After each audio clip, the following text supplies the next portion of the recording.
Oi, gente! No vídeo de hoje eu vou responder algumas suposições sobre a vida e carreira dos médicos. Será que tudo que as pessoas pensam é verdade? E ó, eu não tô sozinha nesse vídeo, viu?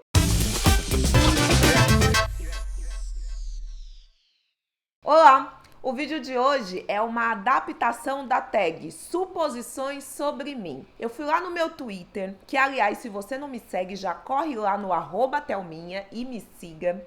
E perguntei para vocês suposições que vocês têm sobre a vida e a carreira de um médico. E como eu falei, eu não estaria sozinha nesse vídeo. Eu tenho o maior prazer de compartilhar essas suposições com uma pessoa que eu admiro muito, que serve como inspiração para mim e acho que para muitas pessoas, sejam elas médicas ou não. Estou falando do Dr. Drauzio Varela. É um prazer ter o senhor aqui no canal. Deixa eu começar falando qual vai ser nosso assunto. O senhor já deve ter ouvido algumas suposições absurdas, erradas sobre a nossa profissão, não deve? É um prazer estar aqui com você, Thelma.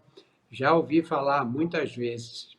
Então, hoje a gente vai aqui responder algumas suposições do público aqui do canal. Mas antes de eu começar, eu já queria pedir para vocês se inscreverem no canal e ativarem o sininho para não perderem as notificações dos vídeos. E vamos às suposições, Dr. Drauzio. A primeira, o @bebejão. Suponho que um médico precisa ter inteligência emocional. E aí, Dr. Drauzio, ao longo de tantos anos de profissão, inteligência emocional sempre esteve presente? Eu confesso que esse termo, que é muito empregado, inteligência emocional, eu não consigo compreender bem a extensão dele, a abrangência do termo, né? Mas eu imagino que sejam pessoas que conseguem ter equilíbrio, né, diante das emoções pessoais e daqueles que o cercam. E eu acho que isso é uma característica que é muito boa para todo mundo, não só para os médicos, né? Os médicos, é lógico que não podem ser pessoas desequilibradas emocionalmente, porque isso compromete o trabalho que eles fazem e isso pode ter repercussões na saúde dos outros. Ah, eu também acho. E eu acho que, como qualquer outra profissão, né, doutor Drauzio, nós médicos temos os nossos dias de altos e baixos, né? Nós temos aquele dia que a gente está muito bem com a vida, mas e tem aqueles dias que a gente não está tão bem assim, mas a gente tem que ir trabalhar e saber ali separar as coisas, né? E exercer a melhor função. Então, inteligência emocional para a vida, né, doutor Drauzio? Não só para a profissão. Vamos lá, próxima. @Corrandot. Acho que é esse o nome. Meu Deus, que difícil. Bom, minha maior suposição sobre médicos é que todos mantêm uma vida saudável, se cuidam sempre direitinho. Tô certa? Manda um beijo para mim, Thelminha. Meu nome é Francine.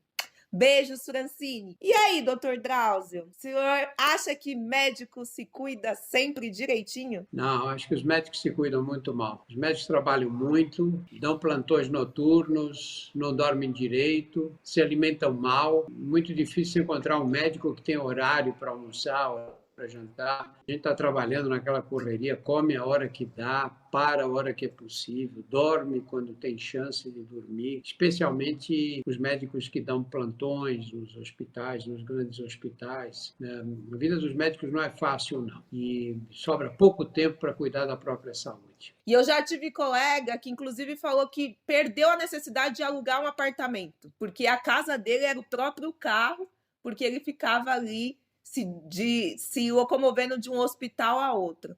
Então, realmente, não é fácil. A gente tem que cuidar da nossa saúde, praticar atividade física, ter qualidade de vida, né, doutor? Separar um tempinho pra gente. Não é fácil, né? Especialmente certas fases da vida, é muito difícil para o médico encontrar esse equilíbrio, fazer exercício, se alimentar bem, é difícil. Eu vou então para a próxima pergunta. Aloba Comenta Merri. Oh, eu tô difícil de acertar os nomes, hein? Comenta Merri. Suponho que um médico sempre deve ter acompanhamento psicológico. Olha essa, doutor Drauzio. Para se manter mentalmente saudável, lidando com os momentos difíceis do trabalho, como perda de paciente, falta de recursos no hospital e etc. Todo médico faz terapia? Eu acho que devia fazer, seria muito útil, mas é muito raro. Os médicos não fazem de jeito nenhum, muito difícil. São pouquíssimos os médicos que fazem terapia, acompanhamento psicológico ou psiquiátrico, é muito pouco frequente.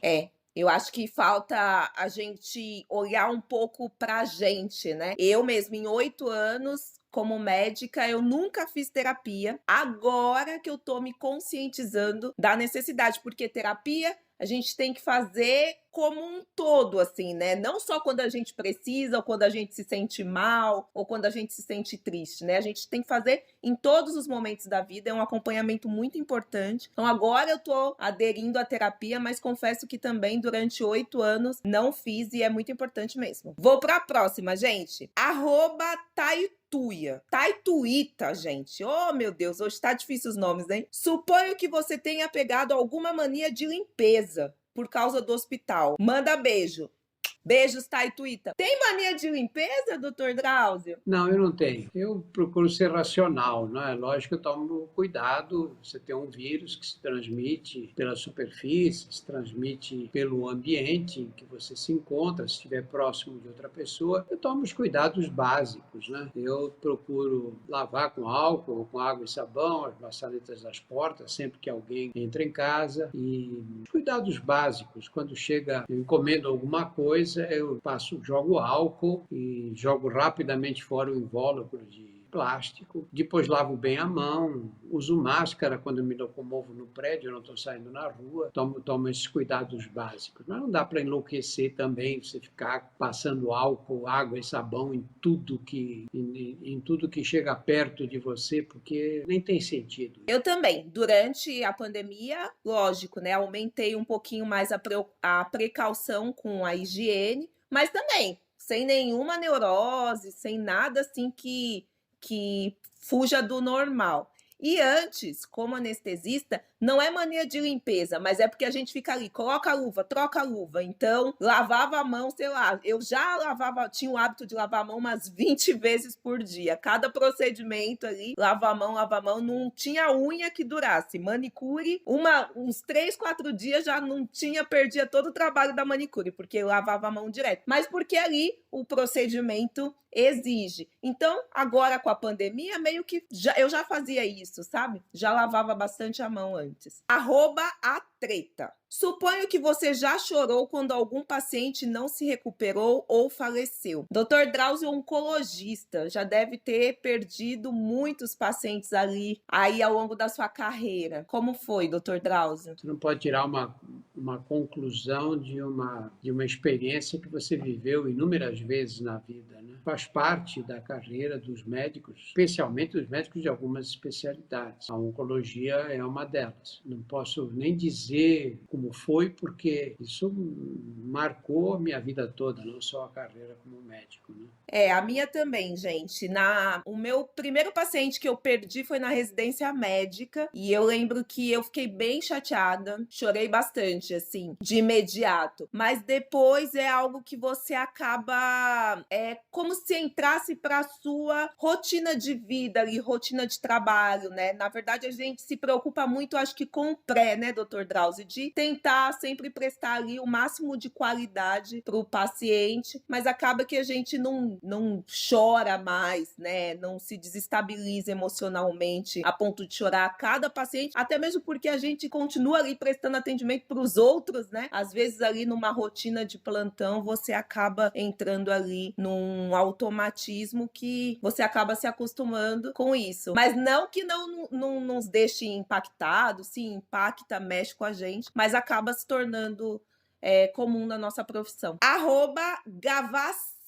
Gavassiuri. Estou cursando medicina, ainda estou no 3º semestre, tá no comecinho. Muito chão pela frente, mas suponho que a impressão que a gente vai tendo a cada semestre é que quanto mais a gente estuda, mais a gente acha que não sabe nada. Quando vai atuar, morre de medo de errar. Já conseguiu parar de estudar, doutor Drauzio? Ou ainda se pega estudando? O médico que para de estudar deve abandonar a profissão, porque a nossa profissão é para quem gosta de estudar. É uma profissão que se modifica dia após dia. Você, por mais que estude, não consegue acompanhar os avanços da medicina. Sem estudar, então, você fica prejudicando as pessoas que você trata, porque você fica mal informado, desconhece os avanços que aconteceram e as pessoas que você trata vão ter problemas com isso, ou vão sofrer pela sua ignorância, né? O médico tem que estudar, é profissão para quem gosta de estudar. Com certeza, gente. Eu também estudo bastante, estudei muito. Anestesia é uma especialidade muito dinâmica. A gente lida com medicamentos que de um ano para o outro já fica ultrapassado. E se você não estudar, se você não frequentar congressos, se você não se atualizar, não ficar lendo artigo, você acaba perdendo ali a mão em coisas que a medicina está caminhando, tá ficando cada vez mais dinâmica, ainda mais hoje com a tecnologia. Então, várias vezes, com certeza, eu me pego estudando também. Suponho que falou que nunca gostaria de uma área e terminou a faculdade amando. Doutor Drauzio, o senhor já entrou na faculdade querendo ser oncologista e imunologista? Ou isso foi mudando? Saí da faculdade sem saber direito o que eu ia fazer. Eu sabia que ia fazer a área clínica e não cirúrgica, mas o gosto pela oncologia surgiu uns 3, 4 anos depois de formado. Depois de formado, né? Comigo também foi assim, doutor. Eu entrei na faculdade de medicina querendo ser pediatra neonatal, cuidar só de recém-nascidos. E passei por várias especialidades, me interessei por cardiologia, por endocrinologia, e quando eu me vejo formada, quase virei cirurgiã, mas acabei indo para anestesia. Mas também 1 ano depois de formada que eu decidi. @ThelmaLegião, Legião da Thelma. Suponho que não foi nada fácil escolher a especialidade médica. Doutor Drauzio, quando o senhor pensou em fazer oncologia, você parou para pensar na rotina do oncologista, do profissional no dia a dia, ou foi mais a parte de estudar as doenças oncológicas que te chamou a atenção? Foi mais a vontade de aprender, de estudar a área, de estudar a oncologia e me informar. Eu sempre gostei muito de estudar e essa área é muito desafiadora, né?